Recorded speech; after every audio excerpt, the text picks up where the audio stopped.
Um oi, Camila e Alessandro. O Rafael está de férias. Cadê? Camilitia? O Alê não está abrindo, Alê. É. Muito bem. Quem está nos bastidores aí, Lia, o pessoal da área de comunicação, então, nossos agradecimentos aos 2 intérpretes que estarão com a gente hoje. Então, a Rosângela, do Senac Santana, seja muito bem-vinda, e depois ela vai trocar com o Lucas Rafael, do Senac de Ribeirão Preto. Então, muito obrigada.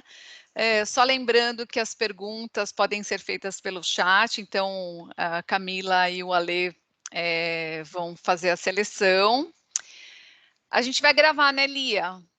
Já está gravando, então, só para avisar que a gente está gravando e que a gente vai passar também um link de pesquisa. Isso nos ajuda a ir melhorando,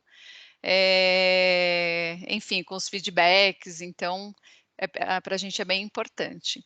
Então, antes de iniciar, Jean, boa noite, muito obrigada pela presença, mas antes de te apresentar, eu vou falar um pouquinho, né, contextualizar, por que a gente está aqui.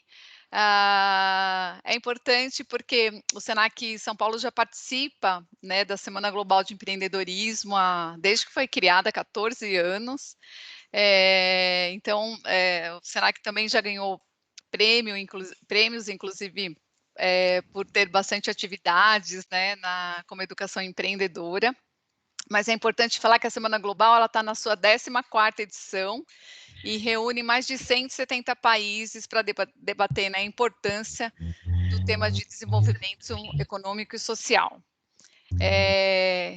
É muito interessante porque trata-se de um movimento que acredita na causa do empreendedorismo e é muito a bandeira que a gente levanta aqui no grupo, né, de empreendedorismo, e é capaz de gerar desenvolvimento econômico, social e transformar realidades, né? Acho que é por isso que a gente acorda todo dia ali com a vontade de promover o empreendedorismo e essa mudança. Durante o mês de novembro, vai acontecendo milhares de atividades, né? A gente mudou um pouquinho o formato esse ano, a gente manteve via grupo de empreendedorismo, para não sobrecarregar as unidades, mas até alguns anos, antes da pandemia, as unidades organizavam várias atividades para poder promover este movimento. E aí tem um dado bem legal da Semana Global de Empreendedorismo, que durante esses 4 anos mobilizou aqui no Brasil mais de 3,5 milhões de pessoas, com mais de cerca de 20 mil atividades, que faz a Semana Brasileira a maior do mundo, né? Então, é bem legal. Olha como o brasileiro é empreendedor, né, por oportunidade, por sobrevivência às vezes, mas tem um reconhecimento bem legal de maneira global.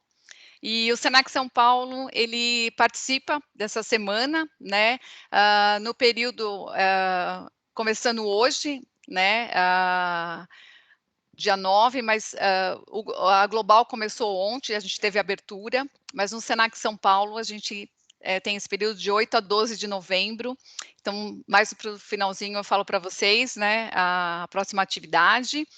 E o Senac sempre participa contribuindo com várias atividades, né, promovendo esse movimento empreendedor, que para a gente é super importante, e aí faz do Senac também que se torne expressivo, né, e participe desse movimento que é global, né, Jean, que é muito legal. E a gente, então, abre, né, com chave de ouro aqui com o nosso convidado, a primeira atividade com o tema Educação Empreendedora, Desafios e Oportunidades para o Mercado de Trabalho. Jean, antes de eu pedir para você se apresentar, eu também vou me apresentar, né? Meu nome é Valquíria, eu faço parte do grupo de empreendedorismo aqui do time do Senac São Paulo. Minha formação é pedagogia, né, com algumas especializações, e aí é engraçado no empreendedorismo, né, quando a gente começa a ter contato, o bichinho morde, e aí você quer cada vez mais, né, entender, né, sobre o assunto, se aprofundar.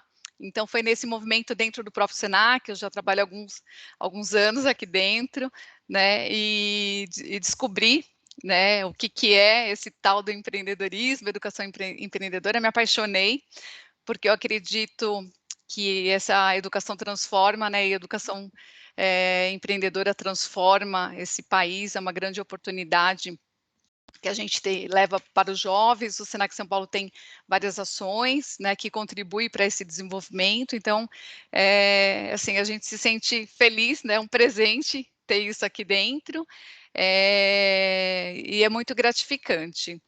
Ô Jean, eu queria então convidá-lo, né, a participar, e também vou pedir para que você se apresente, né? É uma honra tê-lo aqui, sou super fã, aqui o time ENF também, super fã da Perestroika, então, por favor, Jean, seja bem-vindo, se apresente.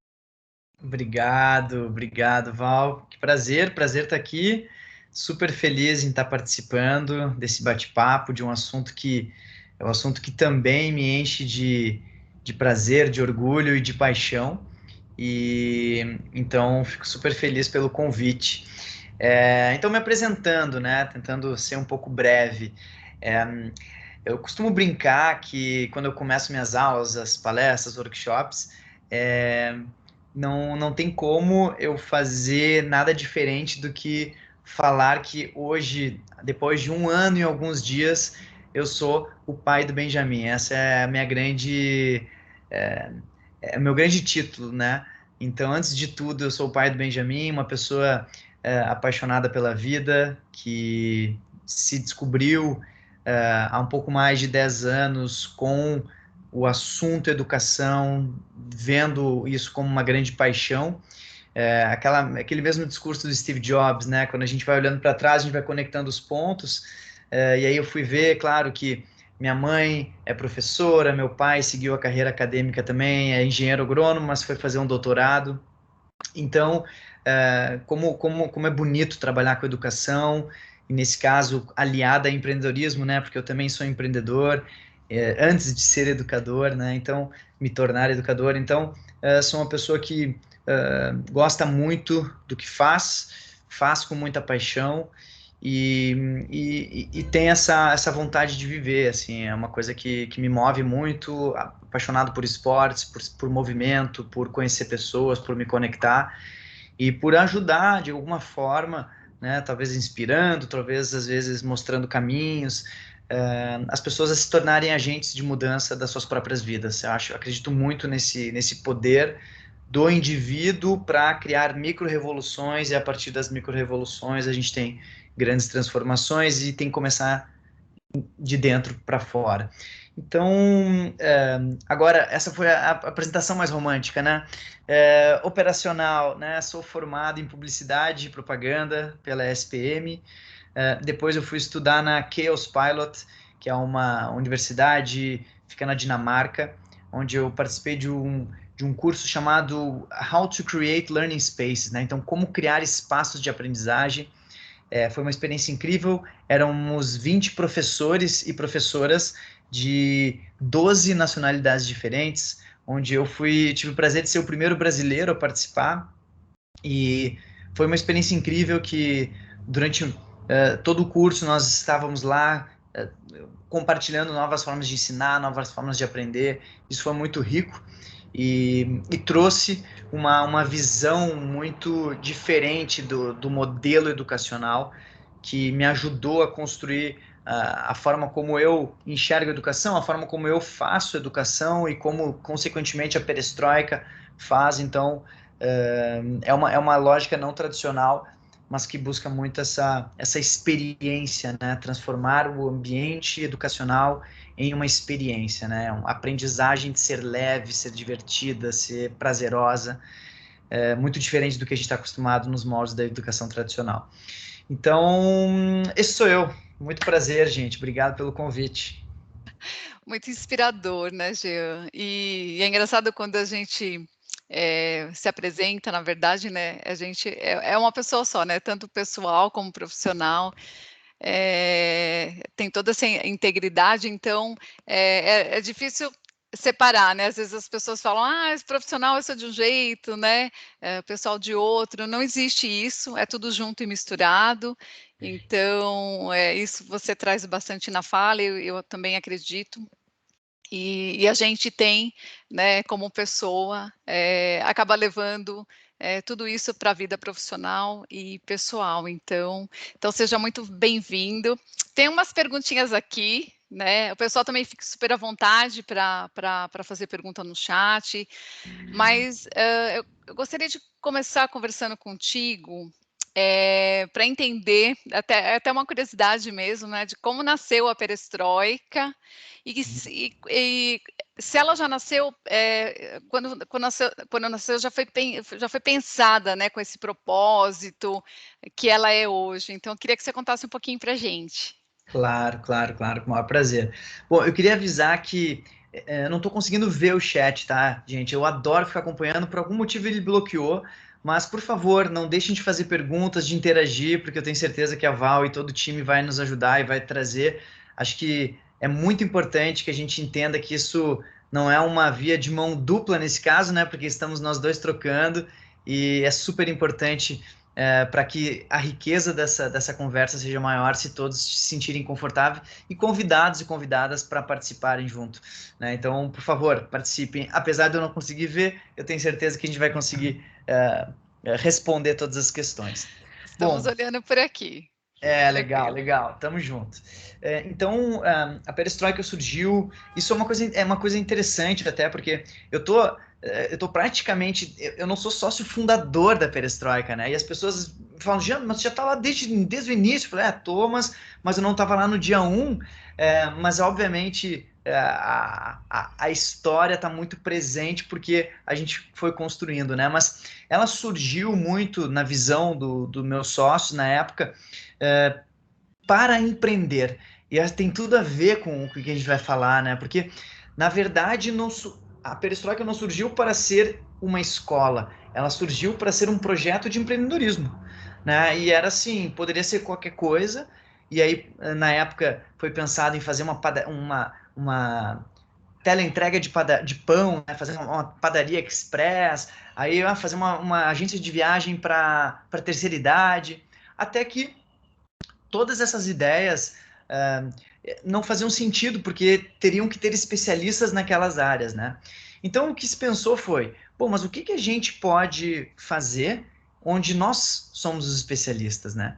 E aí, na época, os meninos pensaram, bom, nós somos publicitários, trabalhamos em agências e temos posições específicas, né, bem determinadas. Então, uma pessoa estava do lado do cliente, a outra era redatora, a outra diretora de arte, a outra muito ligado com o universo criativo. E aí eles pensaram, bom, por que a gente então não ensina aquilo que a gente sabe, né? Então surgiu muito de temos uma vontade de empreender, temos uma vontade de fazer algo além dos nossos empregos, né, tradicionais na época. Bom, o que podemos fazer? Podemos ensinar o que a gente sabe.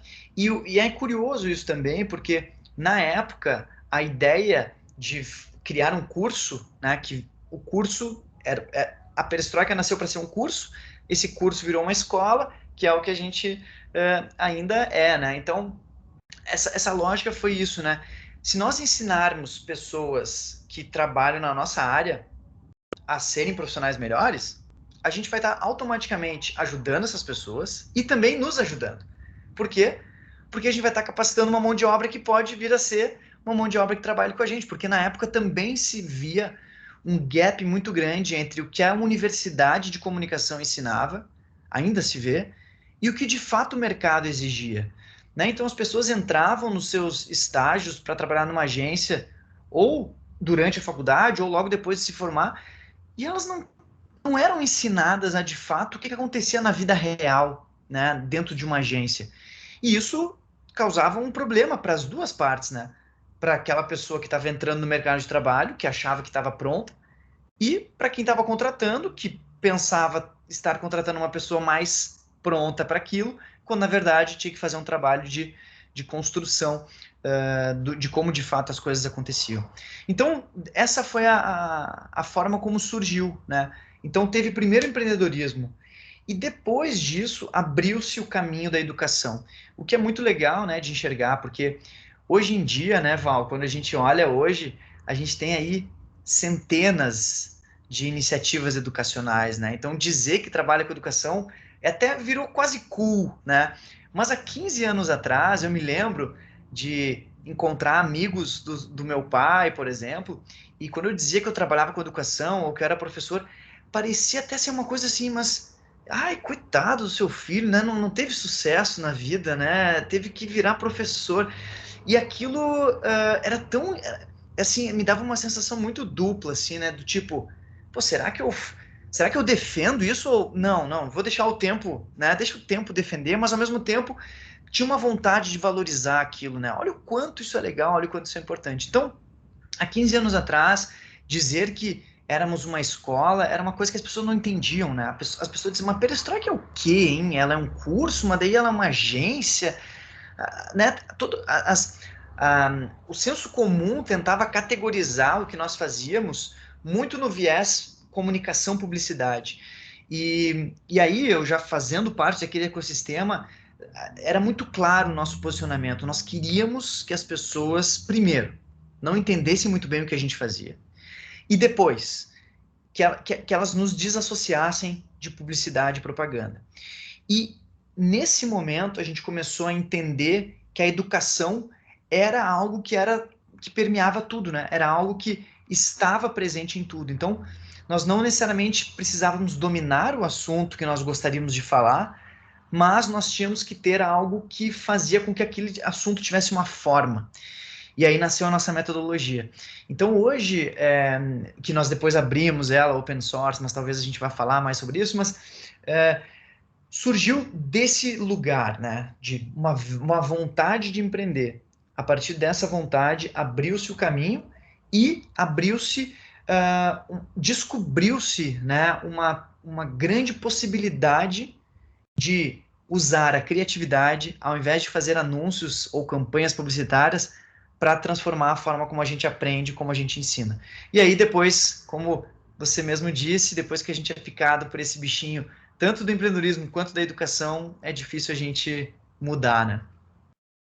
Nossa, é difícil mesmo e a gente, o Senac começou, né, a falar de empreendedorismo, de intraempreendedorismo, nossa, há pelo menos uns 15 anos também, né, e era uma palavra desconhecida, né, quando eu falava empreendedorismo, nossa, e associava muito a questão de montar uma empresa, um CNPJ, a gente ainda tem essas conexões, é também, mas a gente, por exemplo, aqui no Senac, trazendo um pouco da experiência, a gente trabalha muito o comportamento, a atitude, né?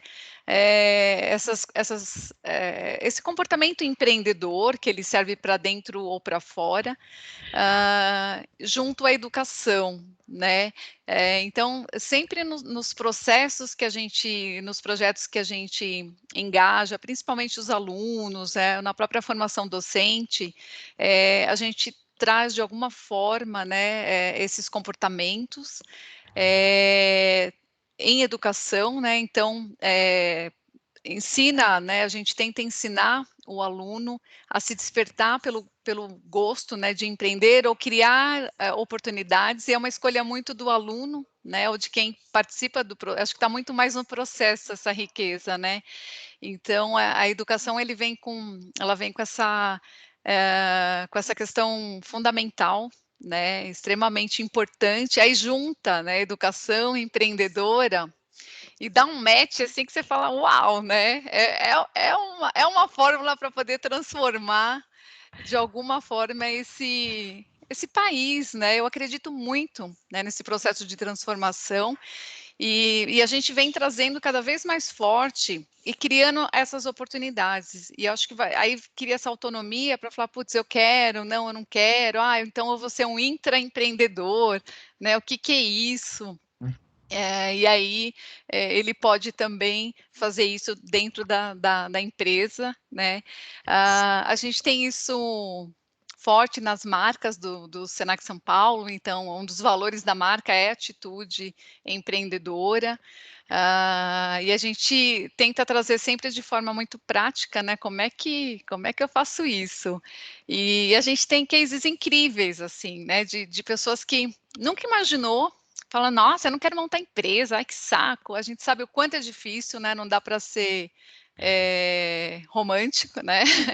A gente sabe que é difícil, Mas quando você cria essa oportunidade, a pessoa abre uma outra janela na vida, né, e começa a empreender ali pequeno, né, e movimenta de repente a comunidade local, movimenta a família, vai gerando renda para as pessoas que estão próximas. Uhum. Isso não tem preço, né. E a gente aprende muito nesse processo, né, Jean? Muito, a gente aprende muito, é uma troca rica, então é muito, muito gratificante. Boa. Eu tenho algumas curiosidades. Ó, o pessoal tá escrevendo aqui, não tá aparecendo o nome, mas uma aqui, ó. "Boa noite, gratidão pela honra do evento, um abraço para o EMP", aqui bom evento a todos, mas ele não colocou o nome. Minha aluna Maria Inês, João? Ah, João de Osasco. Tudo bem, João? Boa noite. Ah, ele escreveu aqui mais para baixo. Terezinha, minha aluna, Maria Inês, quer saber quais são os pilares para ser empreendedor com o cenário atual do Brasil. Olha só, Jean. Olha, os pilares para ser empreendedor, complicado. São vários, né? São vários. Deixa eu pensar. Eu acho que a primeira coisa, e aí eu ouvi você falando, né? Não dá para ser romântico.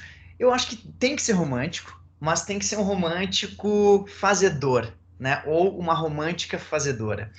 Acho que o primeiro grande pilar que eu colocaria hoje é entendimento do que você quer e do que você precisa, né? Muitas vezes a gente, ao romantizar muito o empreendedorismo, a gente esquece por que a gente está fazendo aquilo, né? E no final do dia, a gente precisa entender que se nós quisermos seguir a linha do empreender, que pode ser muitas coisas, mas se for a linha de empreender para abrir um CNPJ e abrir uma empresa, essa empresa ela vai precisar entregar algo.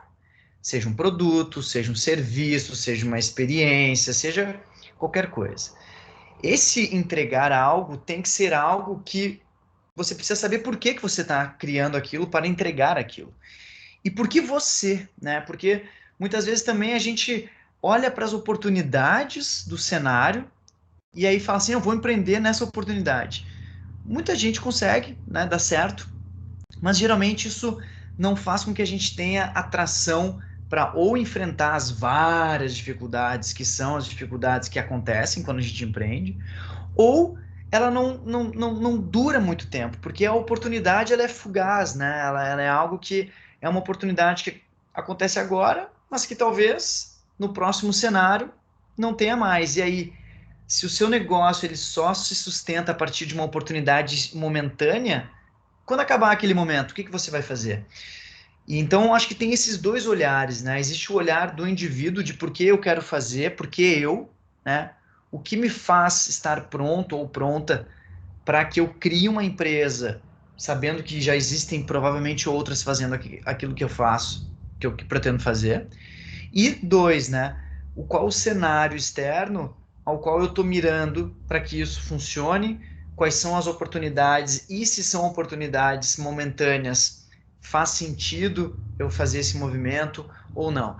Então, eu acho que para tentar pegar dois, assim, não me alongar tanto, eu iria para esse olhar, assim, um olhar de interno, porque sou eu que vou ter que levantar às 5, às 4 da manhã muitas vezes e vou ter que dormir mais tarde, porque eu não vou ter meu chefe, eu não vou ter meu líder, meu salário não vai pingar no final do mês, meu vale-refeição não vai entrar, porque isso não existe, né, quando a gente começa um negócio. E eu preciso entender o mercado como um todo, né? Então, hoje o mundo, né, a gente está vivendo um mundo com várias oportunidades bem específicas que apareceram por conta da pandemia. Agora, essas oportunidades vão durar, né? Então, se a gente parar para pensar, pegar um exemplo claro, assim, começou a pandemia, vou abrir um negócio de máscaras, né? Isso é uma super oportunidade. Eu garanto que teve muita gente que, ao aproveitar essa oportunidade, conseguiu empreender e teve sucesso. Por quê? Porque a gente chegou uma época que não tinham máscaras disponíveis. Agora, eu, no meu olhar romântico, né? Quando todos nós estivermos vacinados, isso vai chegar lá um dia e nós não precisarmos mais usar máscara, Se a pessoa foi lá e decidiu botar todos os seus investimentos, botar toda a sua energia naquilo, e ela simplesmente não tem mais demanda, a lógica empreendedora, por mais que ela tivesse claro que ela queria aquilo, o mercado não tinha mais essa necessidade. Então, o cuidado para balancear esses dois elementos e também estar disposto a se adaptar a cada momento. Então, eu colocaria três. O entendimento do porquê eu, né, por que eu vou fazer diferente, do mercado como um todo e uma predisposição a se adaptar intencionalmente, né? E não esperar que as coisas aconteçam para que a gente faça um movimento, né? Eu adoro o Zeca Pagodinho, mas o deixa a vida me levar no empreendedorismo geralmente não nos leva para um caminho que vai ser um caminho mais promissor, digamos assim. Com certeza vai ter perrengue, né. É que é engraçado, mas, né, para empreender é uma montanha-russa, não tem jeito, né. E isso que você traz é bastante importante, acho que está muito conectado ao propósito de cada um, né, a autoconhecimento também, o que que eu quero, né, enxergar aí, colocar uma lente de enxergar oportunidade, né, ou até, identificar um problema e achar uma solução e se essa solução é viável ou não, né. Então a gente percebe, assim, que às vezes os jovens chega com a gente com negócios ou com startups que é muito de moda, sabe. E aí a gente chama Uhum. atenção para isso, né, até quando isso vai durar. Então são coisas que precisa, né, tá no radar, analisar, porque empreender não é para fracos, né, Jean, o negócio pega, com certeza. A gente tem aqui algumas perguntinhas, né, não tem o nome da pessoa, mas assim, vamos lá. Gratidão pela oportunidade, Jean. Minha pergunta: como posso trabalhar o tema com jovens em início de carreira? Seria interessante eu trabalhar com eles competências, perfil para eles se descobrirem ou trabalhar mais ferramentas, como por exemplo, a que eles aprendem no Empreenda Senac. É que a gente tem uma competição aqui, Jean, Hum. que ensina, né, ensina o aluno a tirar o participante a tirar a ideia do papel, colocar em prática, faz o seu, plano empreendedor, prototipagem, vai para o pitch, eles passam por esse processo. E Uhum. aqui a pergunta, que ela faz, ela quer saber, né, se, como posso trabalhar o tema com jovens no início da carreira, se você tem algumas dicas, ferramentas, algo que talvez ela possa levar para a sala de aula, eu imagino. Sim, ótimo. Sim, acho que sim, tem que, com certeza tem que trabalhar competência, afinal de contas, existem aí as famosas hard skills, soft skills, e durante muito tempo a gente focou exaustivamente nas hard skills, e muitas vezes nas hard skills que talvez não fossem as hard skills do futuro, né? A gente focava muito nas hard skills do presente. Então, por exemplo, eu me arrependo muito de não ter aprendido programação, né? Eu acho que programação hoje ela deveria ser ensinada na escola, né? Porque tudo que for feito daqui para frente vai ser algo ligado à programação, vai ter algum tipo de site, vai ter algum tipo de inteligência artificial, vai ter algum tipo de software. E se a gente desconhece essa linguagem, se a gente pelo menos não se sente alfabetizado, a gente está vai ser quase impossível nós estarmos em qualquer tipo de reunião sem que a gente não se sinta perdido. Então eu acho cada vez mais isso. Então, uma hard skill que eu acho que a gente deveria ensinar para todos os jovens é isso, né? É uma linguagem nova, que é uma língua, que é a programação, como é que funciona. E eu não estou dizendo que todo mundo deve saber programar, mas eu acho que todo mundo deve saber se comunicar. É a mesma coisa, se eu vou morar nos Estados Unidos, eu tenho que saber falar inglês, porque senão eu não vou conseguir me comunicar com as pessoas. Da mesma forma como em qualquer negócio, em algum momento, vai entrar a necessidade de uma linguagem de programação, seja fazer um site, seja fazer um software.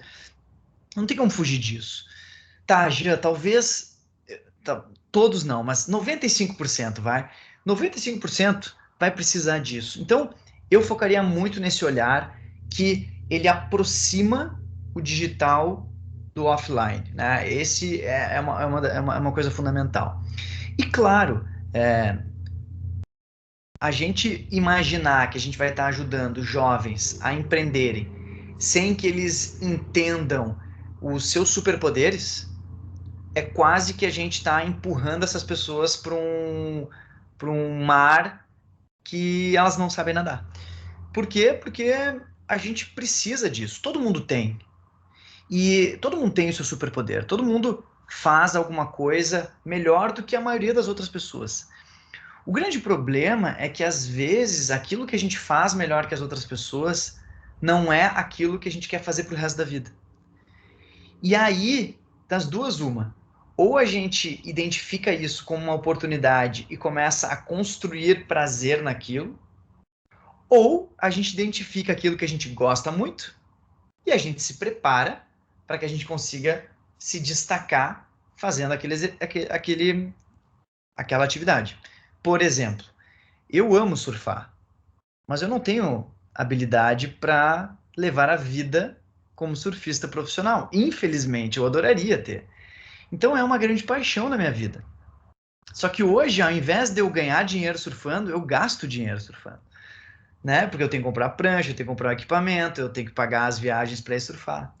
Então, mas isso me faz infeliz? Não, pelo contrário.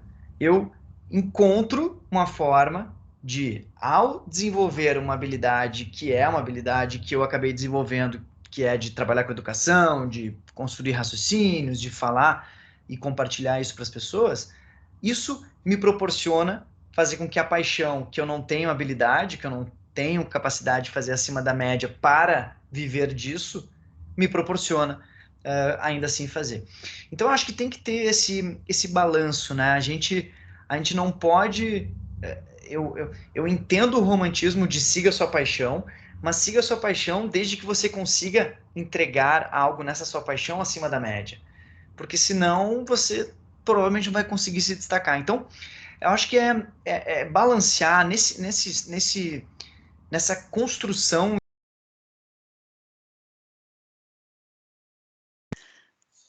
Este, só um minutinho, que o Jean caiu. Só um minutinho. O pessoal tem várias perguntas aqui, a gente vai dar uma olhadinha, filtrar. Vamos esperar um pouquinho. Só um minutinho.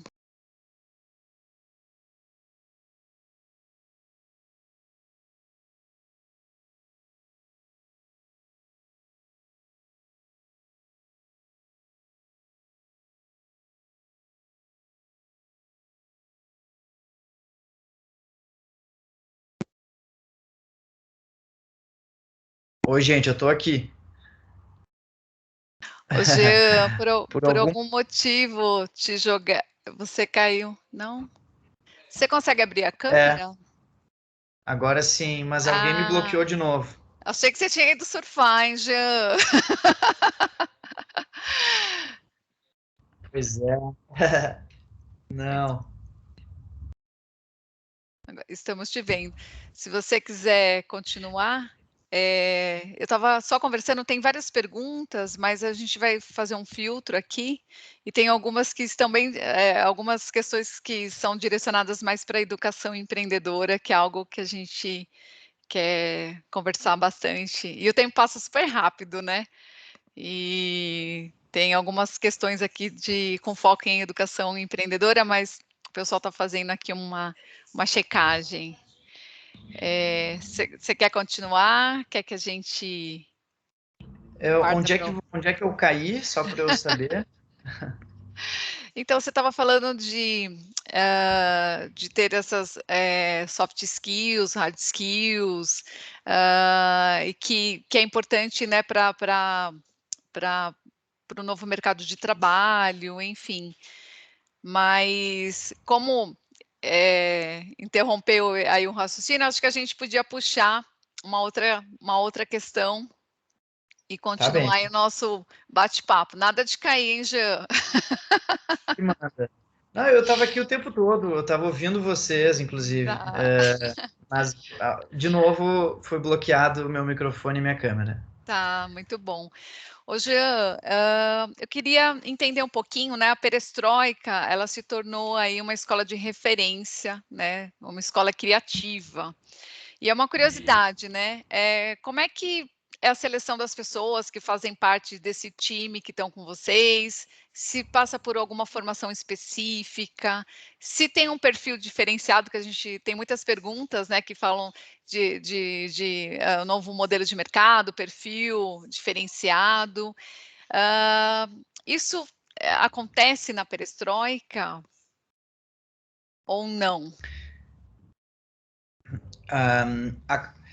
Olha, a gente tem levado o tema diversidade muito a sério, então a gente cuida muito para que a nossa equipe tenha diversidade, né? É impossível, nós somos uma escola que fala sobre criatividade, criatividade vem da diversidade, é mais do que a gente respeitar as diferenças, é a gente celebrar as diferenças. Então, vocês estão me ouvindo bem? Tá tudo certo? Ou tá travando? Tá. Então isso para a gente é muito importante e é algo que está constantemente sendo levado em consideração. Com relação a todo o resto, perfil, com relação a formação acadêmica, a gente é muito da teoria de nós preferimos contratar pessoas brilhantes com currículos medíocres do que pessoas medíocres com currículos brilhantes.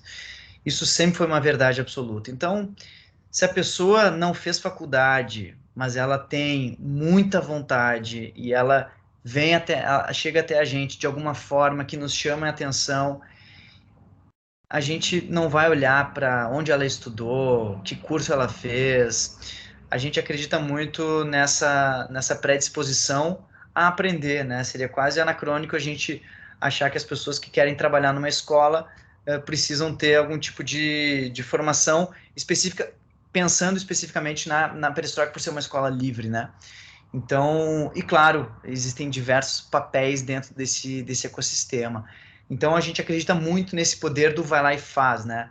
E então, a postura, a atitude, a predisposição a aprender, a se colocar em papéis diferentes, se adaptar, isso para nós é o que mais vale.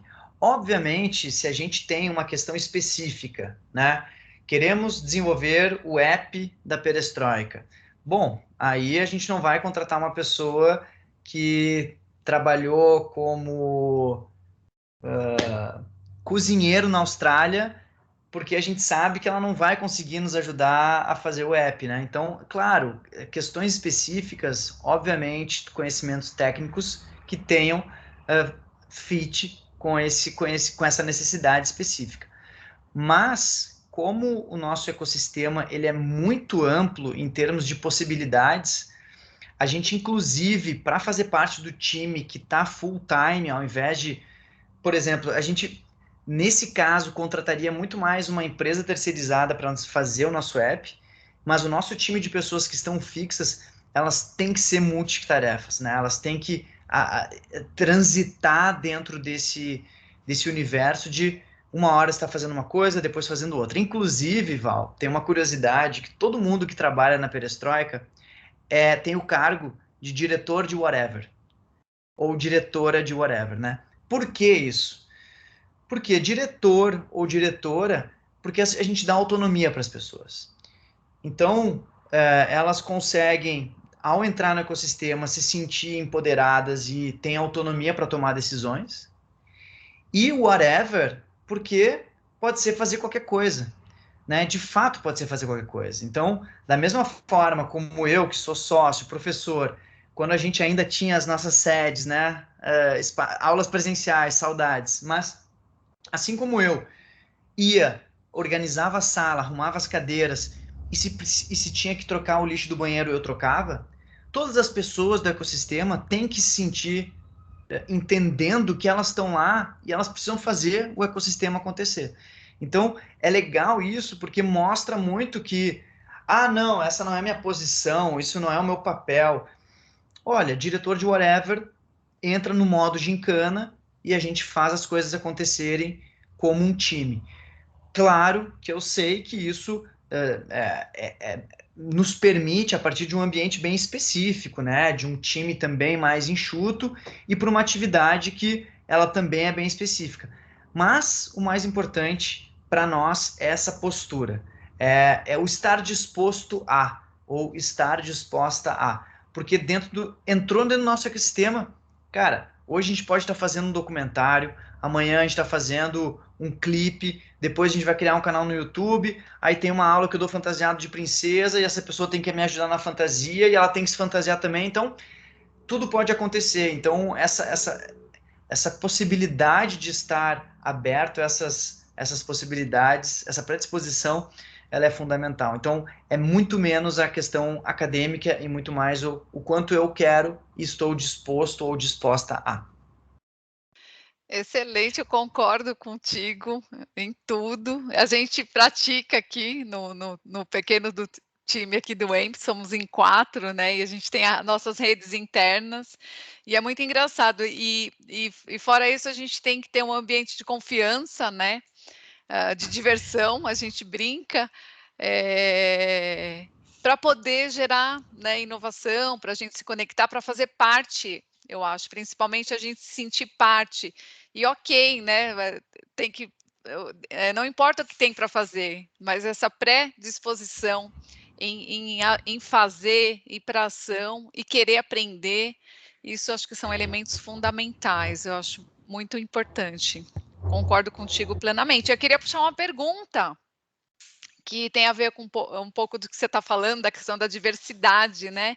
E aí tem outras perguntinhas também, está chegando um monte de pergunta aqui, a gente está selecionando. Mas, Tá. Jean, você acha que a diversidade é um elemento importante para inovar na educação? O que você acha sobre isso? Não, eu acho que não é importante. Eu acho que é Não é? determinante. Acho que é determinante. É determinante, né? Porque eu gosto muito de dizer que a gente não vê o mundo como ele é, a gente vê o mundo como nós somos, né?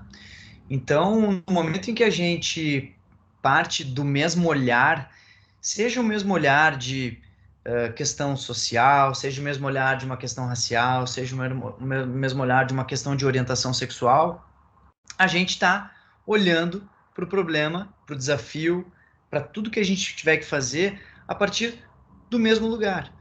E isso é física quântica, né? O olhar do observador interfere o objeto, né? Interfere o observado. Então, se nós só tivermos um ponto de vista, da mesma forma como eu tô te vendo aqui, aí, eu não posso dizer que eu vou ter condições de ter algum tipo de conclusão com relação a como está o ambiente que você está. A gente precisa ter múltiplas visões, e essa diversidade também, e muito se aplica à educação, porque a forma como eu aprendo é diferente da forma como você aprende, que é diferente da forma como o Alessandro, a Camila, a Lia aprendem, né? E que bom, né? Que bom, porque nós somos seres únicos. E, infelizmente, a nossa forma de ver educação, o nosso sistema educacional, ele veio para ser sendo um espelho da lógica industrial. E a lógica industrial entendeu que para crescer ela tinha que escalar, e para escalar ela tinha que fazer as informações, os processos repetidos, lineares, segmentados. Tinha que ter uma linha de produção. E aí, o que aconteceu? Nós criamos uma linha de produção de pessoas, que se chama escola, onde ela parte do pressuposto que todo mundo vai aprender apenas de um jeito, que é com uma pessoa lá na frente, falando de uma forma autoritária, onde todas essas crianças que estarão nesse lugar, elas vão ter que fazer um teste, uma prova, elas vão ter uma oportunidade, e se elas tirarem menos do que 6, menos do que 7, elas são reprovadas, e elas passam esses 10 anos da vida delas nesse ambiente, achando que errar é errar, e que elas não podem experimentar coisas novas, tendo que escolher a resposta certa. E aí chega no mercado de trabalho, a gente fala, cadê a resposta? Onde é que estão as opções? Eu não tenho, eu tenho que criar. O empreendedor, ele não chega com as opções, ele tem que criar. Só que se a educação não me ensina a criar, aí eu chego no momento onde eu tenho que sobreviver E aí eu tenho que criar e sobreviver. Criar para sobreviver. Então, quando a gente consegue ter essa diversidade, essa multiplicidade de olhares no processo educacional, no processo de aprendizagem, isso acaba criando seres humanos muito mais preparados, não só para a vida, como também para empreender, como a se entender. Eu fui aprender como eu aprendo há pouco tempo atrás. Porque eu acho que as escolas deveriam ensinar como a gente aprende a aprender. Esse é o segredo. Se eu entender como é que funciona o meu processo de aprendizagem, eu quase que hackeei a vida, né? Eu zerei o jogo. Porque eu tenho que estar em constante aprendizado, certo? Lifelong learning. Não tem mais essa de, não, eu me formei e parei de aprender, não, porque agora eu vou fazer depois da pós, depois do mestrado. Não. Se a gente está nesse lugar achando que cheguei lá porque eu me formei no mestrado, no pós, tem uma notícia, gente. Ninguém chega mais lá. No âmbito de se desenvolver, ninguém chega lá. A gente tem que estar constantemente buscando um aperfeiçoamento. Então, nessa linha, se a gente partir desse pressuposto, que a gente tem que aprender a aprender, a gente vai estar constantemente criando mecanismos individuais que vão fazer com que a gente se desenvolva. Eu gosto de dizer que, assim, provocar as pessoas, né? Seja você o seu melhor professor. Porque ninguém vai te ensinar mais do que você tentar fazer, né? Entender, o professor, ele te ajuda a entender. Entender é diferente de aprender. Eu entendo as regras de um jogo. Quando eu leio, quando eu vejo um vídeo, eu aprendo as regras, por exemplo, jogar tênis, né? Eu posso dizer que eu entendi o jogo assistindo o Federer, assistindo o Nadal, assistindo o Guga. Eu entendi o jogo, daí eu fui ler as regras. Legal. Mas eu não posso dizer que eu aprendi a jogar tênis por causa disso. Como é que eu vou aprender a jogar tênis quando eu pegar a raquete e quando eu sentir o peso dela e vier uma bolinha e eu tentar bater e eu sentir que minha mão tem que ser mais firme? O meu professor pode ter me dito, você tem que segurar a raquete firme. Mas isso não me faz eu aprender como segurar a raquete. Eu só vou aprender mesmo quando eu segurar a raquete e eu bater na bola 1, 2, 3, 5, 10 mil vezes. Então, eu acho que é fundamental que a gente tenha essa diversidade para que a gente possa, sim, criar mecanismos onde nós entendemos como a gente aprende a aprender. Uau, né, Jean? E é engraçado isso, né? Porque cada vez mais as pessoas têm que ser multidisciplinares, assim, ou multifuncionais, aprender coisas diferentes, né? Eh, Antigamente, vai na época da minha formação, tinha essa questão bem linear, né? Então, sei lá, fiz pedagogia, então eu teria que seguir a carreira, sei lá, ou de professora, enfim. E aí você vai mudando, aprendendo, né? E por alguns motivos aqui, eu caí dentro do grupo de empreendedorismo e eu fui aprendendo coisas que eu nunca imaginava. Nossa, nem sabia que existia esse universo, né? E é muito legal, porque você Uhum. vai procurando, e o fato de você estar inserido e você participar, e você aprende de várias formas, né? Vai para um evento, vai para um SW, participa, se conecta com essas pessoas, vai conhecer as pessoas que já estão empreendendo, né, as histórias. Eu acho que as histórias ensinam muito, né, as pessoas. Então, é muito interessante você poder sentar com alguém, né, ou trazer alguém para contar essa história, a história, né, de vida, né, de como ela empreendeu, a história de vida mesmo, você aprende muito. Então, acho que essas conexões são várias maneiras de você aprender, e eu acho que você tem que aprender coisas que te fazem bem, que você tem interesse, né? Eu acho que isso é fundamental. Então, eu sou apaixonada por surf, mas não sei surfar, né? Dá Tentei tempo, algumas. dá tempo. Dá tempo, dá tempo. Mas eu tenho na família, meu marido também gosta de surfar, minha filha também, então a gente, eu tento, mas não tenho esse talento, né, mas eu acho que, mas é gostoso, né, então você vai aprender, você vai, entender um pouquinho de como funciona, é pelo interesse, então acho que a gente tem que ir procurando, esse conhecimento, esse aprendizado, principalmente pelo interesse, né, o que te move, né, a aprender, e não fica Sim, limitado numa direção, que eu acho ótimo, porque você vai se conectando e vai traçando o seu caminho de diversas maneiras. E cada vez mais isso é cada vez mais latente, mais total, total. forte. Val, Fala. desculpa te interromper. Não, não, não. Pode seguir. Não, então, é isso Não, eu só ia, tá. é que tá com um delayzinho, eu acho. Não, eu só ia dizer assim, desculpa te interromper, mas eu ia dizer assim, Val, talento é sorte, o que importa na vida é coragem. A gente não precisa ter talento para fazer as coisas, a gente tem que ter coragem para estar disposto a ser melhor do que a gente era no dia anterior, e não, ah, meu Deus, eu preciso. Né? O talento a gente nasce com ele, mas o que a gente precisa é ter essa coragem, a predisposição para estar lá cada dia. Você tentou uma, tentou duas, mas você está se comparando com quem? Não pode se comparar com a sua filha nem com o seu marido, tem que se comparar com você. Se você se o bichinho picou mesmo, cara, vai, volta para a água e tenta ficar em pé, nem que seja 5 segundos, 1 segundo, aquilo já vai ser uma grande evolução, independentemente do talento, mas pela coragem de tentar de novo. Com certeza, isso faz toda a diferença. Nossa, já tem tantas perguntas, eu vou tentar conectar algumas aqui, principalmente com o papel, do professor, papel docente, né, que são, profissionais que eu tenho grande admiração. Não tem o nome da pessoa que pergunta, mas como os professores podem trabalhar mais empreendedorismo dentro dos seus projetos? Acho que você podia trazer aí algumas dicas bem legais.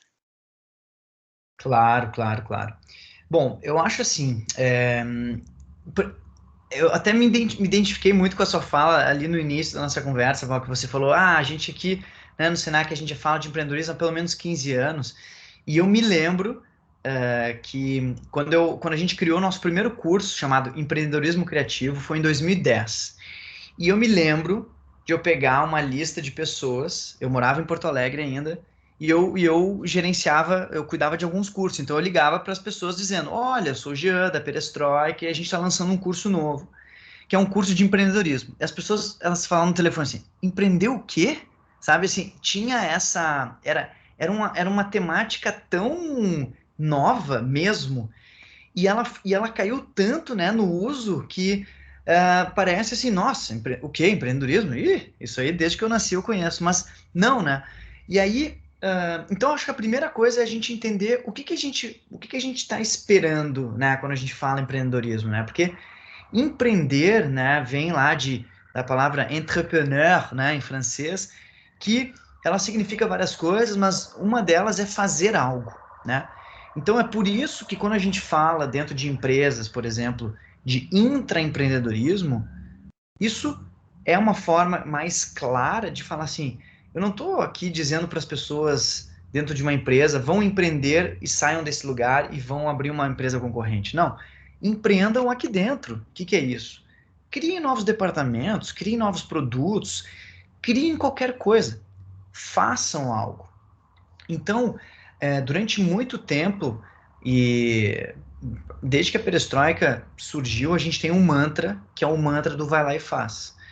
E quando a gente percebeu esse movimento de empreendedorismo, isso em 2010, isso veio muito a partir de um raciocínio de comunicação. A gente percebeu que as marcas, na época, elas precisavam fazer mais coisas.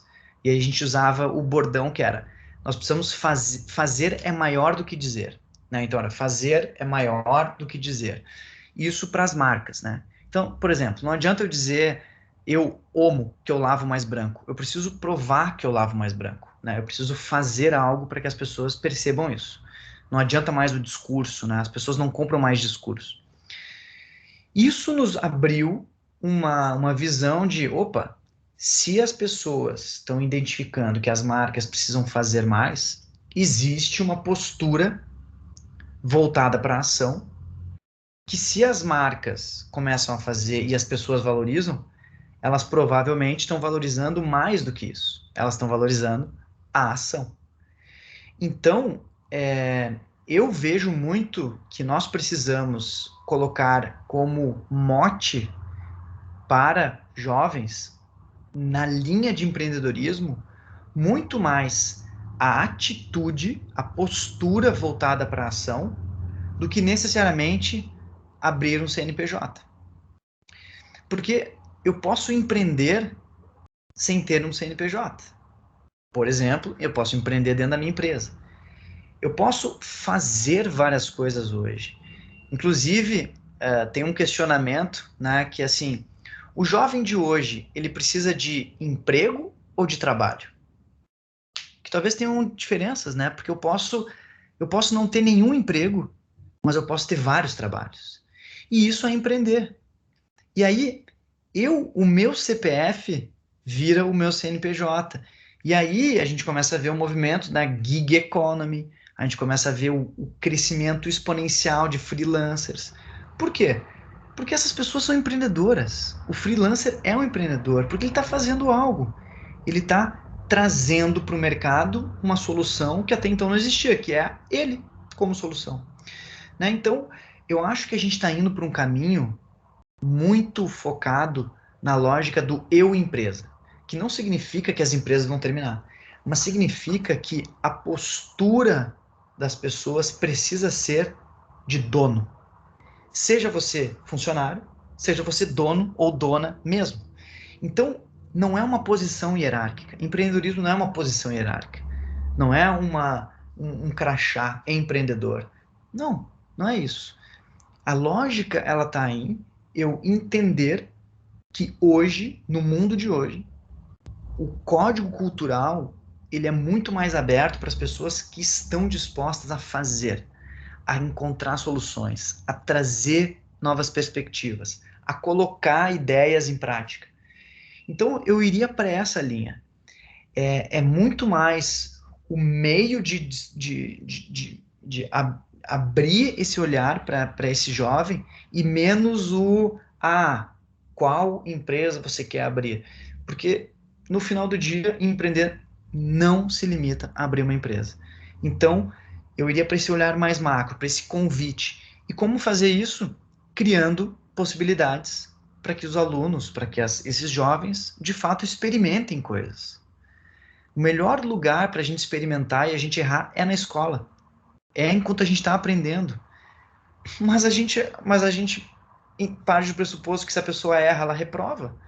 Então, aí ela chega no mercado de trabalho e ela tem que inovar, e para inovar ela vai ter que fazer algo diferente, algo que ela nunca fez, e provavelmente ela vai errar. Então, eu iria para essa linha de criar espaços e possibilidades para que esses alunos, esses jovens, façam algo. E ao fazer, a gente mexe na teia. Ao mexer na teia, a teia se mexe. E a gente vai sentir os efeitos disso. Algumas pessoas vão adorar, outras não vão gostar. Porque também não é para todo mundo. Simples assim, né? Então tem perfis para tudo na vida. E a gente tem que respeitar, inclusive no perfil empreendedor. Com certeza, se a gente está falando da diversidade é super importante, e a gente fala sempre para os nossos alunos jovens, né, também que passam aqui pelo curso, essa questão do erro, né, quanto é importante, né, o erro ela traz muita inovação, né, é permitido, e mas a gente vem de uma educação mais tradicional, que o erro não é permitido, você não pode, né, você não pode ter nota vermelha, você não pode não entregar um projeto do jeito que tem que ser aquele TCC, então vão enfiando a gente num quadradinho, assim, que você fala: "Meu Deus", fica muito complicado. Na sua fala, assim, você traz muito presente, né, a questão do que a gente acredita também, que é no comportamento, na atitude, que a gente falava lá 15 anos atrás, intraempreendedorismo, tipo: "Hã? Do que você está falando?", né. Mas eu acredito muito nesse processo de transformação, está muito no comportamento e na atitude, na predisposição de querer aprender. Eu não sei, cara, mas eu vou aprender, vou ver YouTube, vou não sei o quê, vou conversar com quem sabe para aprender, vou fazer um curso, vou ouvir uma palestra, vou ouvir um podcast. Então, acho que essa predisposição é que define muito, né, que tem algumas perguntas, né, que fala do novo perfil do mercado. Acho que isso define muito o que vem pela frente, né? E também tem o perfil que não quer, e tudo bem, porque é uma escolha, né? Acho que é uma escolha individual, mas que cada vez mais o mercado ele vem pedindo isso, e até por um processo de mudança mesmo, né? Você quer mudar, não tem como você aceitar ou ficar parado ali. Não, vamos colocar, né, o bota para fazer. A gente acaba brincando um pouco com essa questão que vamos lá e faz, né? Se vai dar certo, se não vai, tentou. Se não der, a gente tenta plano A, B. A gente sempre fala que a gente tem o plano A, B, C, D. E é assim que tem que ser, né? Mas ok, são perfis, eu super concordo contigo. E excelente, acho que tem muita conexão com o que a gente acredita, com a bandeira que a gente levanta. E olha que são 15 anos trazendo isso na formação, trazendo, né, várias formas. E parece que é um assunto tão atual, né? Porque ele acaba estando dentro desse profissional que o mercado exige bastante. Então, não desistir, é uma outra característica do intra Sim. e do empreendedor. Não desista, resiliência total. O Jean tem várias perguntas aqui. Vamos ver. O Paulo Pantaleão, ele pergunta, ele faz um questionamento, né? Será que já não estamos na hora de ensinar empreendedorismo, gestão financeira nas escolas regulares, por exemplo, ensino médio? Com Claro, certeza. com certeza. Já estamos atrasados, né? É uma pena, né? A gente, durante um tempo, a gente olhou para a estrutura educacional do Brasil e a gente falou, bom, vamos virar uma escola reconhecida pelo MEC. E aí, a gente entrou em contato com o MEC, foi super difícil. Primeiro, né, muito difícil a gente conseguir entrar em contato com o MEC. E aí, quando eles nos mandaram o que a gente precisava ter e ser para ter o selo do MEC, eram coisas tão absurdas assim, na nossa forma de ver, na nossa estrutura, na nossa visão, que a gente olhou e falou assim, cara, a gente não quer ter esse selo. Porque esse selo vai nos atestar que a gente está se moldando a algo que precisa de mudanças. Então, vamos fazer essa mudança de fora para dentro. Vamos trazer aquilo que a gente acredita que precisa e que é importante. Vamos pegar o que a gente vê e vamos conservar aquilo que tem e que faz sentido continuar. E vamos construir uma nova história. Inclusive, na época, a gente até entrou em contato com várias instituições, escolas livres do mundo. Então, na época, Hyper Island, Chaos Pilot, Miami Ed School, qual era a outra? Não me lembro uma outra. E a gente falou, vamos criar um selo das escolas livres? E no fim, só que ninguém nos respondeu na época. Então, o que aconteceu? A gente não criou o selo, mas a gente foi lá e encontrou uma verdade, sabe, Val? Eu acho que isso é muito importante também. Eu entendo que em alguns momentos a gente precisa estar olhando para esses limites e a gente não consegue cruzá-los por vários aspectos, vários motivos. Mas a gente também consegue incluir assuntos de relevância, assuntos que a gente acha que são fundamentais, dentro de assuntos que são ainda exigidos. Então, eu acho que sempre a gente consegue endereçar assuntos, tópicos importantes. Se nós temos acesso aos alunos, a gente tem o dever de abrir os olhos para eles e mostrar que também não se aprende só na escola.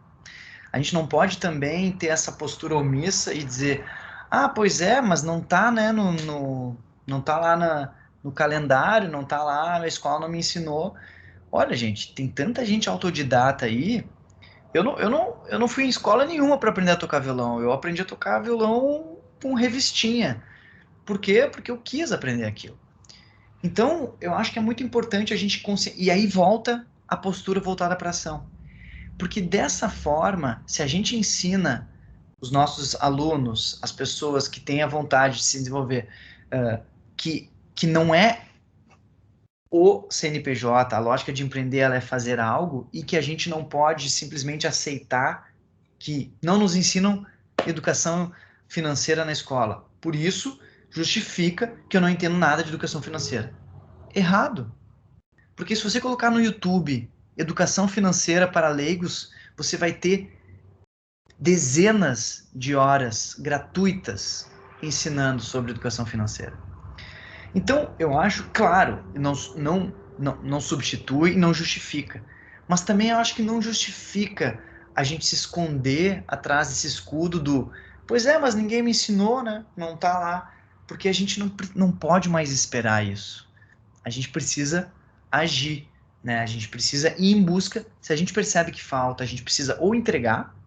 Se a gente não consegue entregar, a gente precisa pelo menos guiar as pessoas onde elas conseguem ter acesso a isso.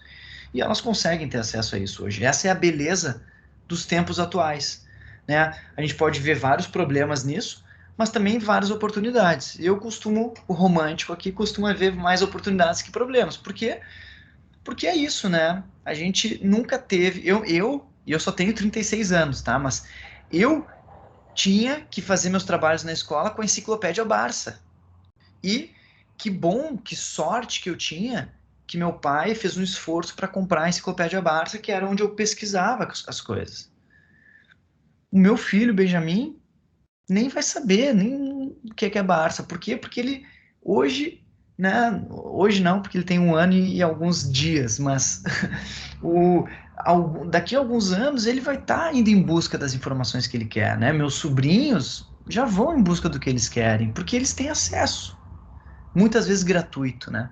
Então, o que a gente precisa como educadores é mostrar esse caminho, porque depois que as pessoas enxergam, não tem mais desculpa. É só começar a caminhar, né?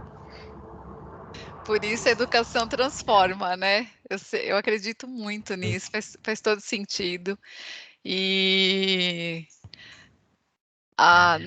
na minha época, né, na minha época, entregando a minha idade aqui, mas a gente ia na biblioteca estadual, sabe, também, às vezes não tinha nem dinheiro para a Barça, então ia lá para a biblioteca, pegar os livros que estavam disponíveis ali, era uma outra geração, mas eu acho que tem muito a ver, assim, com a autorresponsabilidade, né, com interesse, a autogestão, né, de procurando seus caminhos e sair desse cenário de vítima, né, "Ah, eu nunca aprendi, então não sei", acho que isso também não cola mais, não faz, nenhum, significado, né, a gente tem outras possibilidades, e por isso que eu volto e digo que está muito na atitude, né, cara, não tem jeito, né, de fazer algo numa forma diferente, né, e está muito na autorresponsabilidade, o autoconhecimento, sei lá, de querer,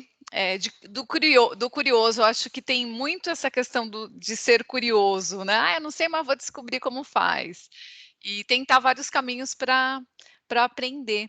Então isso é muito legal. Tem várias perguntas aqui, Jean, eu não sei nem, tem mais, né, o Ale falou que tem mais mas tem uma aqui que eu achei bem legal, que traz um tema que eu também acredito muito, acho extremamente importante, que é a sustentabilidade. Então vamos lá, o Regis pergunta o seguinte: "Por que é importante para as marcas, sejam pequenas, médias ou grandes, que a responsabilidade social, uma gestão focada em ações sustentáveis, preservação no meio ambiente, questões socioambientais estejam em pauta, hoje em dia, ou dentro da educação, dentro do seu negócio?" Eh, Jean, o que você acha aí do tema, né, e da sustentabilidade como, algo importante para quem está pensando em empreender, por exemplo? Sim. Olha, eu acho que assim, por que isso é importante? Porque isso é o certo, né? Porque não fazer isso tá errado. E por que tá errado? Porque, primeiro, é insustentável, né? Ou os meus filhos, ou os filhos dos meus filhos, ou os filhos dos meus filhos dos meus filhos vão sentir isso. A gente já está sentindo, né? A gente já está tendo discussões sobre 1 grau, 2 graus Celsius que vão aumentar a cada ano e o que o impacto disso, né? Qual o impacto disso, né? Talvez a gente tenha Miami, por exemplo, alagada, talvez a gente tenha cidades que simplesmente não vão conseguir sustentar tanto que fizeram. Olha o absurdo que estão fazendo em Balneário Camboriú, né? Um absurdo, mudando o ecossistema, já fizeram em Recife, aí acabaram com o ecossistema e aí os tubarões vieram.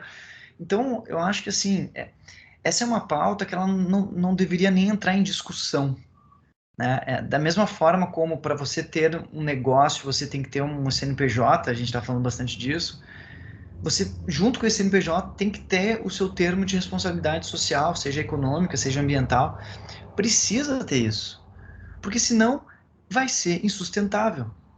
Já está insustentável, o planeta já não suporta mais a quantidade de coisas que são produzidas. Essa lógica já está insustentável. O que vai acontecer é que daqui a pouco a gente vai estar vivendo no meio do lixo, pegando só um exemplo, né? Trazendo, sem falar das questões climáticas, sem falar de todas as outras questões. Então, eu acho que isso é algo tão fundamental que não fazer é saber que está fazendo errado. E aí, e o mais louco disso é que o fazer errado, o preço todo mundo vai pagar. Não é aquela coisa, não, eu vou fazer e tudo bem, né? Não, não. Quem estiver fazendo vai pagar também, né? Porque você pode ter sucesso agora fazendo algo nesse sentido errado, mas no final, em algum momento, essa, essa, essa atitude não vai sustentar o todo, né? E não só uma área específica. Então, eu acho que é algo, é o certo. Então, como é que as políticas públicas podem fazer para que isso vire uma regra e tenha punições? Eu não conheço as lógicas das políticas públicas, mas eu acredito que se nós já temos hoje tantas barreiras para empreender, né? Que a gente sabe que não é fácil empreender. Impostos a gente tem aos mil. A gente tem um monte de barreiras, entraves. Então, nesse sentido, como é que isso ainda não é algo que faz parte de uma prerrogativa? Eu, de fato, não consigo entender como não. Espero que estejamos vivos para ver isso acontecendo. Sim. Hoje, aí no processo de formação, qualquer formação, né, mas com foco em formação empreendedora, educação empreendedora, acho que não considerar a sustentabilidade como um fator fundamental é o que você falou, esquisito, né, a conta não fecha mais, o planeta não aguenta mais, né, e tem toda uma questão, do respeito em toda a cadeia produtiva, né, então quando vai montar um negócio, olha se vai ter algum impacto ambiental, se a mão de obra que você está contratando, ela é de uma fonte segura, se você está respeitando aí todo o processo de contrato trabalhista, acho que pensar em toda a cadeia produtiva, né, e pensar uma educação sem considerar, de fato legítimo as questões da sustentabilidade é algo bastante grave, né, e que a gente vem percebendo aí. E eu acho que tem uma coisa interessante agora te ouvindo falar e que, Aham. que também é uma forma de a gente estar educando, é olhar para o outro lado do balcão, né? Porque nem todo mundo é empreendedor ou empreendedora, mas todo mundo é consumidor ou consumidora. Então, se as políticas públicas não estão barrando empresas que não estão dispostas a cuidar de sustentabilidade, por que a gente continua consumindo, né?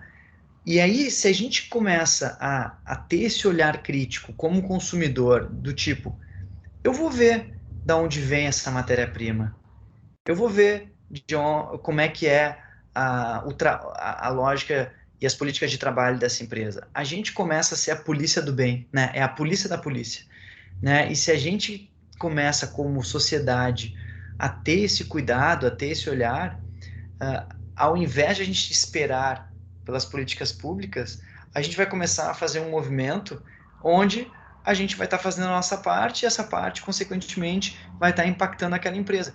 Quantas empresas já não viveram aí nos últimos tempos, que quando estava a era do cancelamento, já não caíram nessa rede de cancelamento e que eu entendo que tem os lados positivos e negativos, principalmente cancelar pessoas, acho que é uma linha tênue, mas pegando empresas, se elas fazem algo errado mesmo, e a gente sabe disso, a gente tem que expor isso.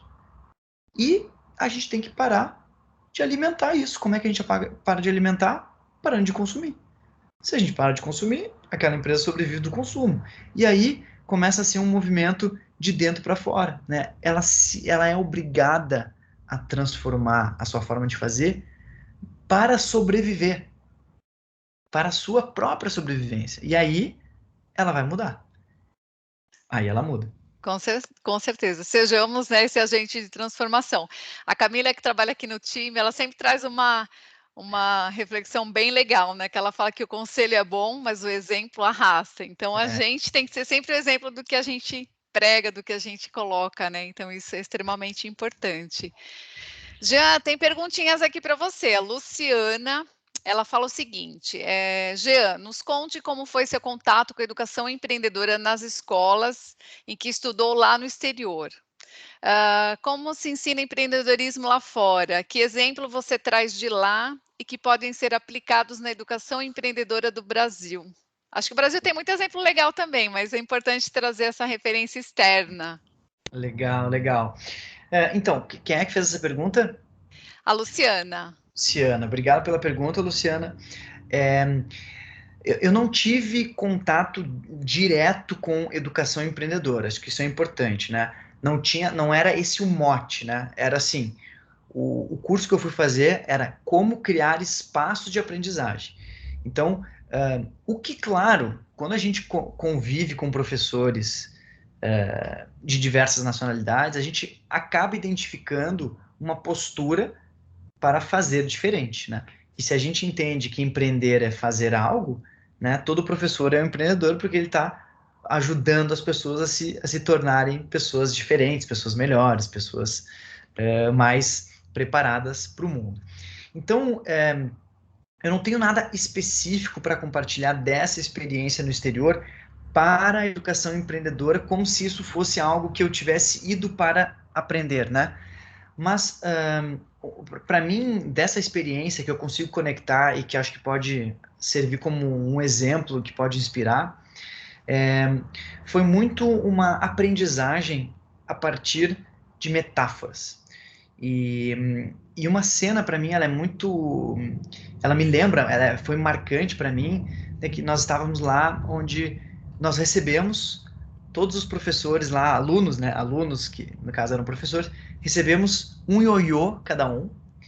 E aí, naquele momento que uma pessoa recebe o ioiô, cada pessoa começa a brincar com o ioiô. E aí, naquele momento, a gente começa a enxergar quais são os diferentes níveis daquela turma para desempenhar com o ioiô. Então, umas pessoas não sabiam nem pegar direito, a outras já saíram ajeitando no dedo. Eu adoro o ioiô, porque eu vivi a época que teve aquela campanha lá da Coca-Cola e nossa, eu vou bem no ioiô, eu vou bem, eu me dediquei ao ioiô. Então eu já fui ali arrumando né, ajustando o troço e tal. E aí, automaticamente, aquele grupo se auto-organizou com pessoas que perceberam que umas entendiam mais daquele assunto, outras menos. E aí, o professor desse curso desenhou uma linha no meio e falou: venha para o lado de cá aquelas pessoas que se sentem confortáveis em ensinar algo ligado ao ioiô. E fiquem nesse lado aqui quem está disposto ou disposta a aprender algo sobre ioiô. E aí, para mim, o mais revelador foi as pessoas que foram para o lado de pessoas que estavam dispostas a ensinar algo sobre ioiô, não foram apenas pessoas que desenvolviam uma habilidade no ioiô, mas tiveram 2 professores que chegaram para lá, para aquele lugar, para ensinar algo que não estava ligado ao ioiô, mas usando o ioiô como uma ferramenta para aprender.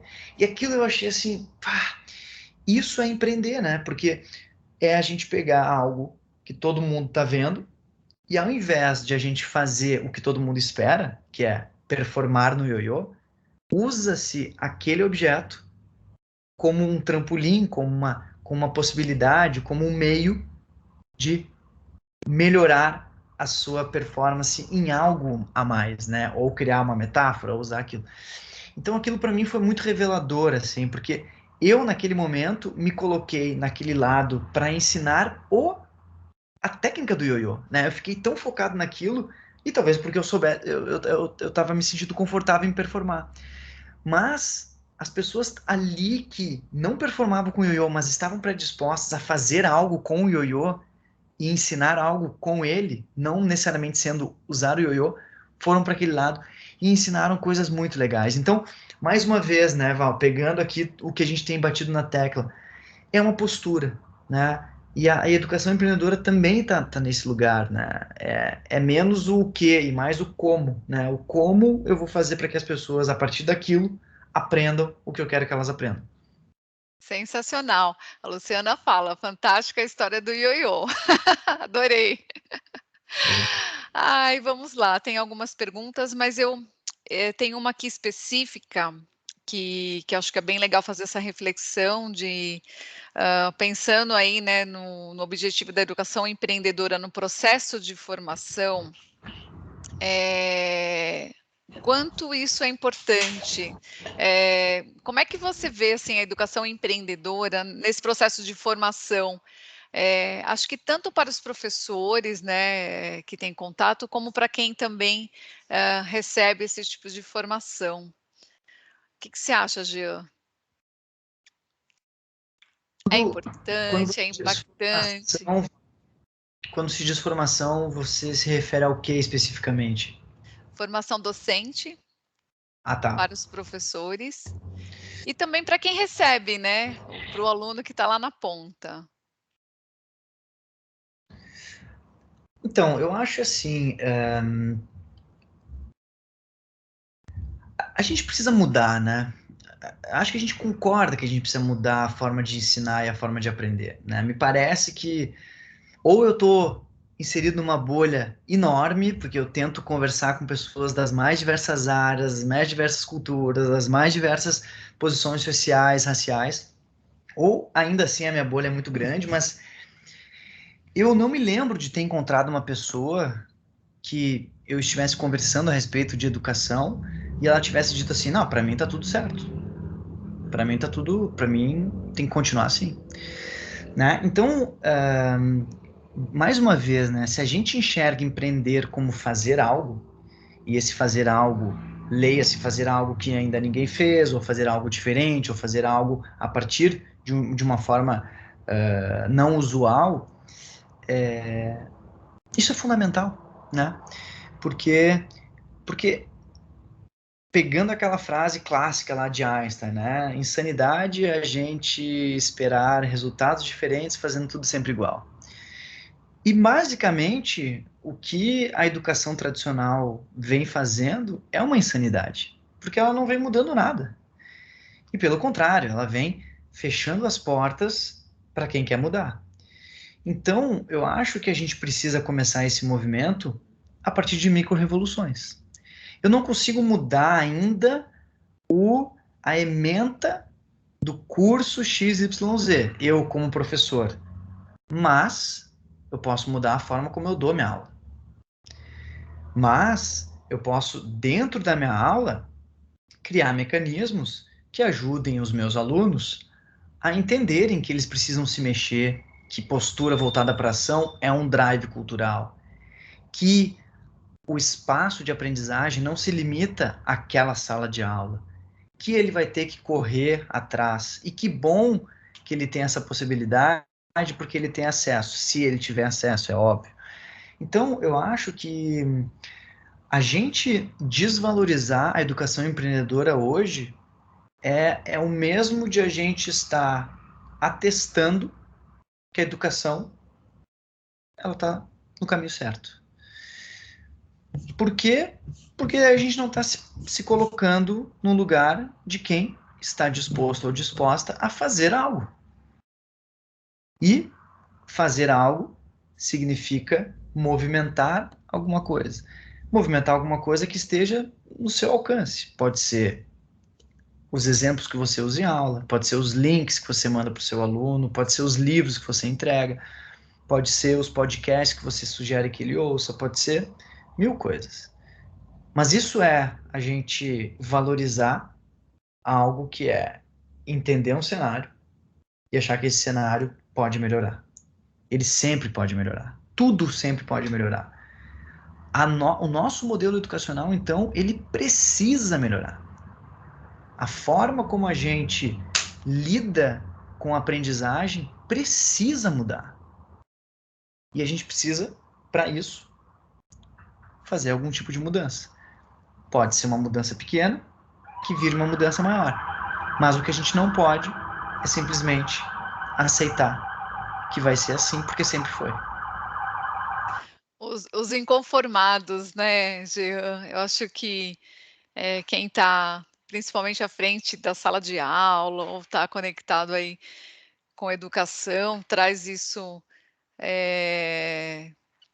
ali dentro, né, os professores têm muito isso, e são os inconformados mesmo, porque o tempo todo tem que estar se reinventando, usando criatividade. Acho que a pandemia trouxe muito isso, né? Os professores, de repente, tiveram que ir para a sala de aula no remoto, de repente tiveram que aprender o Teams, algumas ferramentas, né? No caso do Senac, a gente adotou o Teams, mas tinha o Zoom, enfim. O que eu faço? Como é que eu vou me reinventar? E a preocupação de trazer esses alunos, né? Esse encantamento para que eles continuem ali frequentando as suas aulas. Então, e a gente teve algumas histórias bem interessantes, assim, né? De professores tão criativos que eles falam, nossa, se não fosse a pandemia, acho que nunca iria, sabe, criar essa oportunidade de fazer uma aula tão interessante. E alguns alunos até preferem Perfeito, agora a aula remota. perfeito. Inclusive, eu escrevi um artigo no Medium já há algum tempo atrás, que era justamente isso. Qual é o grande diferencial dos empreendedores, na minha visão? E para mim, o grande diferencial é o inconformismo. Eu acho que é isso. Tudo vem depois, né? Mas primeiro eu tenho que estar inconformado, olhar para o que eu faço e falar assim, cara, não vai ficar assim. Isso não pode, né? Eu tenho que mudar alguma coisa.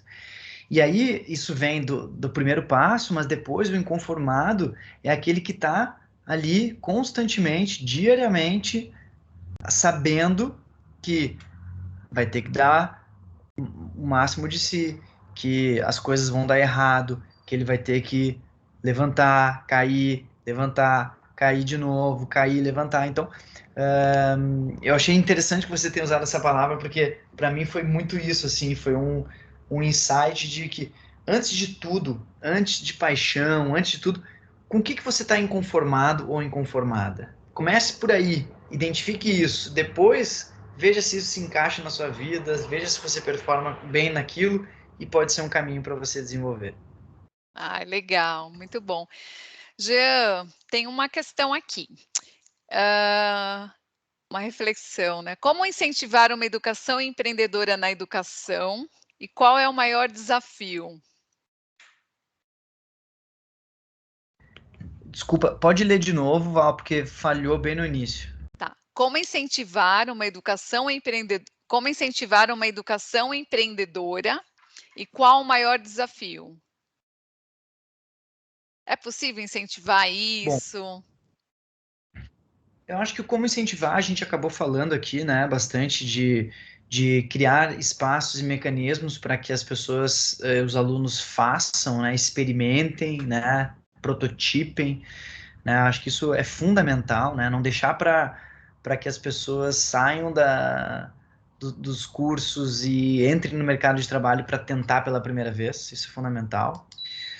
Os desafios, eu acho que eles são alguns, né? Eu acho que existe um desafio estrutural, né? Muitas vezes das leis, das regras, do ambiente onde aquilo possa ser colocado em prática. Eu acho que existe o desafio de adesão, né? Porque todo mundo fala que todo mundo quer mudança, mas ninguém quer mudar, né? A gente reclama das questões que estão no nosso condomínio, mas ninguém se predispõe a ser síndico, né?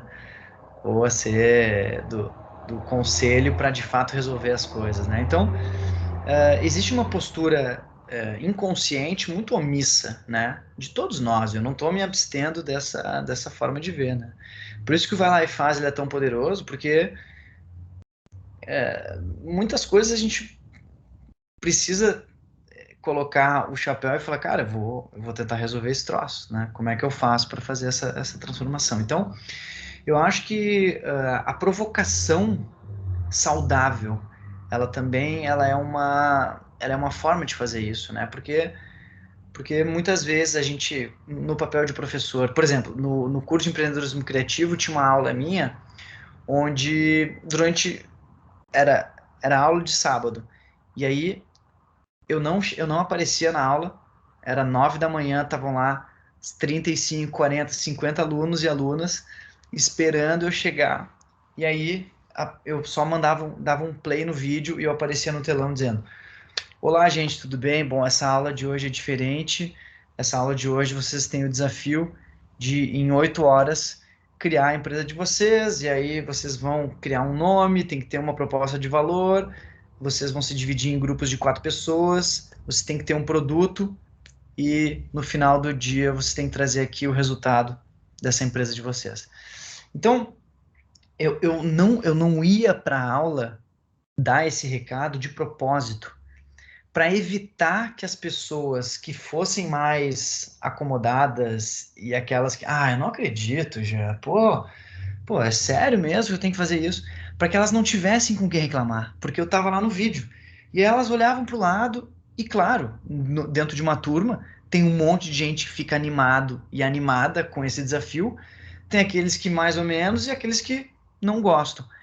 Mas o que acontece é que os que não gostam olham para o lado e falam assim, cara, galera, pô, primeiro, eu estou num curso de empreendedorismo, então, se eu não quiser e não gostar de me mexer para fazer um desafio desse, pô, eu não estou disposto a empreender, então eu estou no lugar errado. O errado sou eu. E aí as pessoas começam a fazer uma autorreflexão e falam assim, cara, é isso, bora. Então, dos mais de 4 anos de curso, onde nós rodávamos 3 a 4 edições desse curso por ano e por cidade, nós estávamos em 4 cidades no Brasil, eu não me lembro de ter uma turma onde a gente teve a desistência de mais do que 2 ou 3 pessoas. E a desistência, ela sempre era justificada com alguma coisa do tipo, então eu vou ter que fazer não sei o quê, e as pessoas simplesmente iam embora. Elas não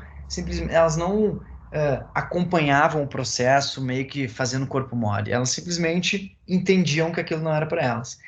E essas pessoas, no meio do curso, porque essa aula era geralmente no início, né, para que a gente também já desse um choque de realidade nas pessoas. Essas pessoas, geralmente, mais pro meio, pro fim do curso, elas vinham para mim e falavam: eu me arrependo de ter ido embora daquela aula. Por quê? Porque aquilo é um divisor de águas, né? As pessoas que participam daquilo, sejam elas do mesmo time, sejam elas de outro time, elas abrem uma janela que é um troço que não tem mais como fechar, que é o de fazer algo.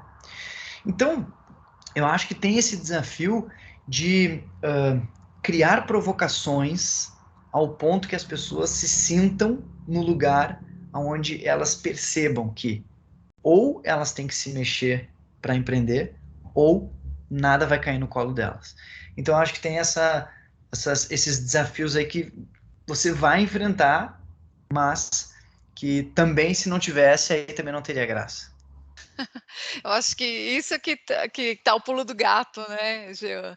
E, e aí, quando os alunos se percebem envolvidos em algo que vai abrindo essas janelas, né, que bom, é um caminho sem volta, com certeza, porque quer, né, cada vez mais, quer participar, quer conhecer, e aí vai se conectando com outras pessoas que também, é impressionante isso, né, essa rede de relacionamento que eu acho que é algo extremamente importante, não tem como ser diferente, você vai se conectando com outras pessoas que também vão te ajudando, vai criando essa rede de colaboração que você leva para a vida, né, e um vai indicando o outro, é impressionante. Então é muito bacana, e o Ricardo aqui fez um comentário que ele é aluno do Senac e que ele adora as aulas remotas, ó, então deve ter boas aulas aí que prende para ter as aulas remotas. E não é nem a ferramenta que faz a diferença, né, porque é o professor, é o docente, e aí tanto faz estar presencial como remoto, que você quer ficar, você quer aprender, você quer né, escutar o que ele vai e participar, né? Eu acho que essa conexão, esse encantamento é algo genial e que, enfim, vai abrindo janelas assim para a vida de quem se dá essa oportunidade, né. Então isso é muito legal. E o tempo vai passando, viu, Jean? A gente conversou bastante, eu vou fazer só mais uma pergunta, depois a gente começa a caminhar aí para o término, então se alguém quiser fazer mais alguma pergunta, mas acho que é legal a gente fazer uma conexão entre a educação empreendedora e o mercado de trabalho, né, entender um pouquinho de você, como que você acha que a educação empreendedora contribui para o mercado de trabalho, né, o que você acha que contribui, enfim, aí algumas referências e dicas para quem está nos assistindo. Legal. Eu vejo uma relação muito direta, assim, né? Porque, como a gente falou aqui, na lógica tradicional da educação, a gente não é muito estimulado a testar, tentar coisas novas, né? E aí a gente sai dessa fábrica de pessoas chamada escola, né? Passamos 10 anos lá e a gente chega no mercado de trabalho, sei lá, mais 4 anos de faculdade ou 2, 3 anos de curso técnico e tal. E a gente chega no mercado e o mercado nos exige fazer coisas novas, nos exige resultados diferentes, resultados melhores, né? Disrupção em algum caso, inovação, criatividade, pensar fora da caixa, fazer, fazer, fazer, fazer, fazer, fazer. E aí a gente fica assim, tá, mas peraí, não foi isso que me ensinaram, né? Na fábrica que eu saí de pessoas, não era isso, era o contrário, era, olha, escolha a resposta correta, eu não posso nem escrever o que eu acho, já está escrito para mim, né? E aí as pessoas querem que eu crie. Então eu acho que tem uma relação muito direta, né? Se a gente começar a educar a partir do olhar e das leis do mercado, que são ação, resolução, empoderamento, autonomia, eu acho que a gente vai estar eliminando um gap que é fundamental, né? Inclusive na perestroika a gente sempre brincava que era um exemplo péssimo, a gente não usa mais, tá? Mas a metáfora que a gente dizia era assim: nós somos a autoescola que ensina a dirigir falando no celular, sabe? Que é péssimo esse exemplo, tá? Mas é que por quê? Porque as pessoas fazem isso, né? Então a brincadeira era: geralmente como é que funciona a autoescola, né? Pelo menos em Porto Alegre, onde eu fiz a autoescola, é assim: você vai lá, afastado de todo o trânsito, afastado de tudo, e aí você tem as suas aulas práticas, né? E aí você vai, faz o teste onde não tá vindo nenhum carro, é numa rua larga, com uma vaga enorme. Aí você vai, você faz o teste da baliza, você passa, e legal. 10 dias depois chega a sua carteira de motorista. Aí você sai para dirigir o seu carro. Cara, saiu da garagem, tem alguém te buzinando. Bah! E você, meu Deus do céu. E aí você vai estacionar, a rua é estreita e a vaga é muito pequena. Cara, que escola foi essa? Não me preparou para o mundo real, sabe? Então, eu acho que a gente precisa ter esse olhar mais mercadológico, que eu acho que Por exemplo, em universidades muito guiadas ao empreendedorismo, Stanford, por exemplo, né? Eu tive o prazer de conhecer Stanford, visitar algumas vezes, e lá é muito interessante, porque o modelo mental, ele é, desde o início da jornada daquele aluno. Travou o Jean. Jean, deu uma travadinha. Deu.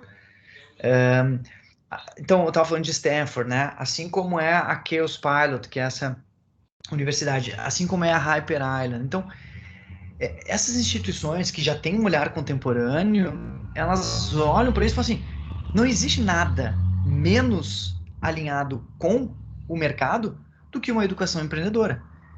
Né? É quase que impossível desassociar educar e empreender. Né? Tem que estar junto. Por quê? Porque se eu vou para o mercado de trabalho, eu vou precisar ter assuntos, conhecimentos, informações. E o mercado de trabalho vai me exigir uma postura de empreendedor. Por quê? Porque eu tenho que fazer, eu tenho que resolver. Ninguém vai me contratar para eu não ter as respostas, né? Eu sou contratado para entregar algo que alguém não está entregando. Quem é que entrega algo que ninguém está entregando? Um empreendedor. Só que aí, se a gente não educa com esse modelo mental, vai acontecer como a gente sai da autoescola, né? Assustados com o mundo real, apesar de nós termos a carteira validando que nós somos aptos a dirigir. É a mesma coisa eu ter o meu diploma.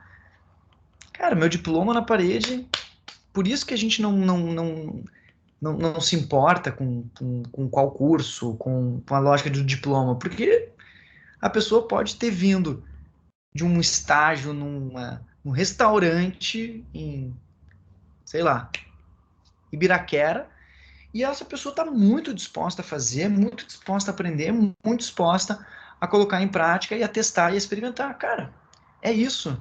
Em contrapartida, tem a pessoa que vai lá e traz o diploma pra gente. Tá, mas o que eu faço com isso? Né? Então, eu acho que é isso. São vantagens que estão ali porque elas caminham juntas, né? O Ale tá aqui na sala falando que é a escola da vida, né? E de novo, né, Gê, a gente fala do comportamento, da atitude, né? Enfim, tem vários elogios aqui, inclusive o Ricardo está elogiando o professor, tem elogios para você também, Jean. Deixa eu ler que é bem gratificante. O Ricardo fala, né? Poxa, o professor Marcos está de parabéns, uma didática incrível. Ele cria uma conexão com os alunos de uma forma que talvez presencialmente não seria da mesma forma. Sou aluno do curso de porteiro e vigia, grato por ter um professor que gosta tanto do que faz. Parabéns, professor Marcos. Nossa, demais. É muito gratificante ler. E, na verdade, é isso, né? Faz todo sentido. Deixa eu ver aqui a Ana Verônica. Sim, tal qual, assim não vai. Depois que você vai para a vida, se dá mal, não entendi. Acho que ela está fazendo uma conexão, com a questão de tirar a carta e ir para o trânsito, né? É bem isso mesmo, você bate de frente se bobear, ou entra na contramão, é bem isso mesmo. E a escola precisa conectar com essa realidade, com o mercado de trabalho, que é isso mesmo. Que mais aqui? Parabéns por ter escolhido. Parabéns que escolha ter iniciado com esse cara. Olha só. O Jean foi escolhido com muito carinho, acho que todos os palestrantes que vão participar com a gente, para trazer inspiração, exemplo, e são pessoas que praticam, né? Acho que isso é essencial e que estão conectados com que também o Senac acredita, então acho que é muito inspirador, né? Já falei no começo, somos fãs, sim, do Jean, da Perestroika, acho que é muito diferenciado e são histórias, né, que a gente falou no começo que inspiram e a gente aprende muito. Então, o Jean, a gente tem aí, a gente está caminhando para terminar, passou rápido, né? Adorei conversar contigo. Vou passar alguns recadinhos. Aqui o time EMP vai passar um link da pesquisa, pessoal.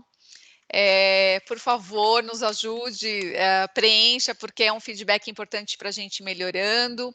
A gente vai passar o link também da palestra de amanhã. Não é palestra, é uma roda de conversa, é o mesmo estilo, né? Amanhã vai ser de ecossistema de inovação.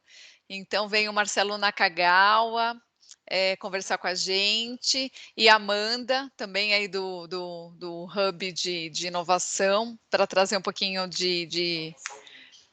Tá.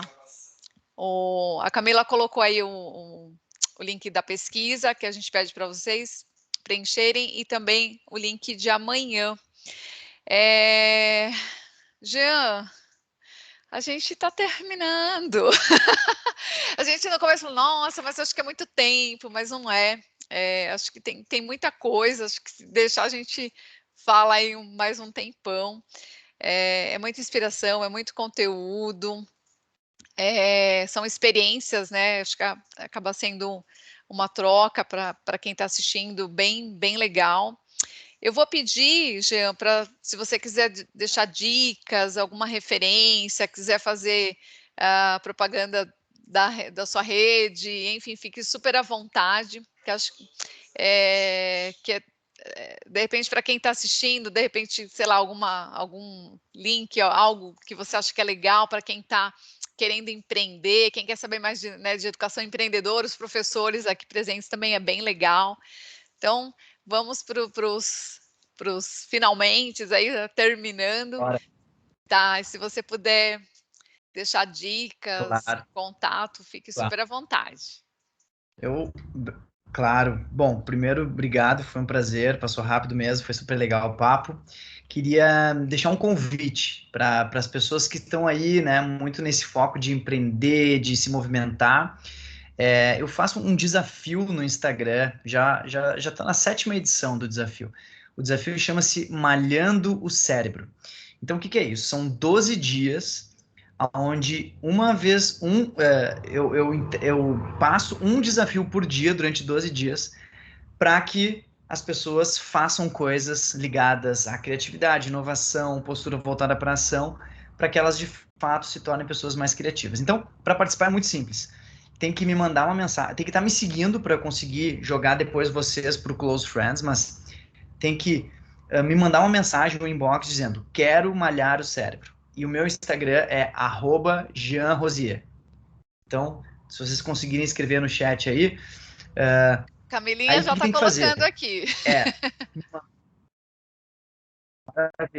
Me manda um inbox e tem que estar me seguindo para eu conseguir jogar vocês no Close Friends. Como é que funciona? Eu ainda não tenho a data dessa próxima edição. Assim que eu tiver, eu respondo vocês e mando vocês para o Close Friends. E aí vocês vão receber no primeiro dia o desafio. E aí são desafios que eu vou mudando a cada edição. E aí sempre tem uma explicação. Por que vocês estão? Por que esse desafio é esse? E vai mostrando.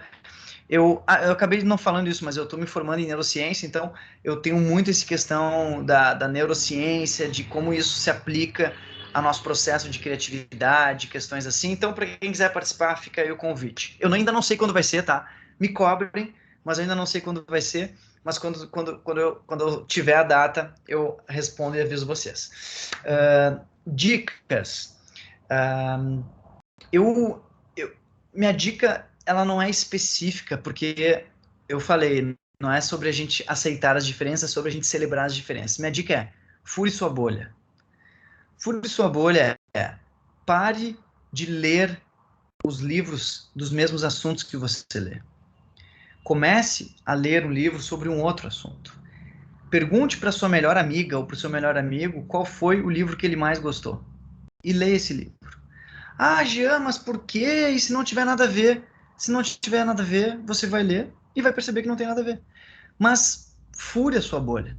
Você acumular conhecimento nunca é demais, né? Isso é repertório, né? Repertório nos ajuda, eu gosto de dizer, pessoas interessadas são pessoas interessantes, né?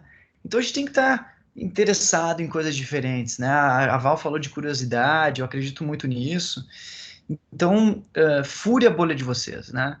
Se vocês abrirem o Instagram de uma pessoa que está com vocês, vocês vão ver que vão ter outras coisas diferentes. Comecem a seguir coisas que vocês nunca pensaram em seguir. Comecem a consumir assuntos que vocês não consumiram. Isso ajuda vocês a ampliar o leque de possibilidades. E vai lá e faz. Não esperem que as coisas caiam no colo de vocês. Não espere estar pronto ou pronta. Você nunca vai estar pronto ou pronta para fazer algo. Experimenta, testa, prototipa, cria espaço para o erro. Né? Permite que, já que você vai fazer algo diferente, se permita errar. Mas não se permita não aprender com erro. O problema é que a gente erra, a gente se fecha, a gente quebra um vaso e a gente geralmente quer tentar montar ele de novo, a gente quer jogar embaixo do tapete. Não é isso, gente. Aceita. Aceita e depois entende por que você errou. A gente tem que treinar o nosso poder de recuperação, gente. Esse é o segredo da vida. Porque evitar o erro, se a gente quiser levar a vida evitando que a gente vai errar, a gente vai parar de viver. Então, treine o seu processo de recuperação, que é quando alguma coisa der errado, porque vai dar errado. As coisas dão errado, acontece. Entenda por que deu errado. Complete essa camada de desconhecido com conhecimento. Essa é a postura que a gente tem que ter hoje. Não de evitar o erro, mas de sempre tentar entender por que a gente errou. Porque aí a gente vai estar aprendendo. E aí, ao aprender, esse mesmo erro, dificilmente a gente vai cometer de novo. Vai cometer vários outros. Mas aos poucos a gente vai caminhando. E o mais importante, não se trata de intensidade, gente. A lógica é consistência. Quer começar a ler, não é pegar, comprar um livro e amanhã tentar ler 150 páginas. Amanhã, lê uma página. Depois da manhã, lê uma. Depois da manhã, lê duas. É assim que a gente evolui. A gente não evolui em saltos súbitos. O ser humano não é uma tecnologia que cresce exponencialmente. A gente vai devagar, um passo de cada vez. Se vocês lerem 2 páginas por dia, no final do ano vocês vão ter lido 5 livros de mais ou menos 150 páginas. Então, não dói, né? Ah, não tenho tempo para ler. Como assim? Você não tem tempo para ler 2 páginas, uma página? Mas você tem tempo para zapear o Instagram, você tem, para ficar no Facebook, você tem tempo. Então, não parar de dar desculpa e começar a colocar consistência em pequenas atitudes e aí a gente vai evoluir. Obrigado, gente, foi um prazer. Sensacional. Jean, nossa, dicas, o pessoal está agradecendo, super 10, então bora malhar o cérebro, furar a bolha, né, e aprender com os erros, acho que ser curioso, então acho que são dicas sensacionais, o pessoal está gostando, elogiando, muito obrigada. Eu queria agradecer aos nossos intérpretes também, que ficaram com a gente aqui o tempo todo, né, com a Rosângela do Senac Santana, ao Lucas de Ribeirão Preto, obrigada por vocês estarem aqui com a gente, acompanhando, né, fazendo aí a tradução. Jean, querido, muito obrigada pela disponibilidade, pelo seu tempo, em estar aqui compartilhando aí suas experiências, né, em nome do Senac, do Grupo de Empreendedorismo. O nosso muito obrigada, gratidão aí por ter aceito e abriu a Semana Global de Empreendedorismo com chave de ouro, né? Esse material vai ficar gravado, depois a gente disponibiliza para os professores, enfim, para quem quiser depois utilizar em sala de aula. Afinal, é educação também, né, Jean? Combinado. Mas super, super obrigada, tá bom? É isso, gente. Então, boa noite. E nos encontramos amanhã, né? Amanhã a gente tem aí mais uma palestrinha, mais um bate-papo. E até sexta-feira tem muito conteúdo rolando. Maravilha. Eu que agradeço o convite. Acho que eu dei uma travada aqui, mas que bom que foi só no final. Gente, obrigado pelo convite. Tenham todos uma boa noite e bom resto de evento para todo mundo. Obrigada, Tchau, tchau. Jean. Obrigada. Tchau, tchau.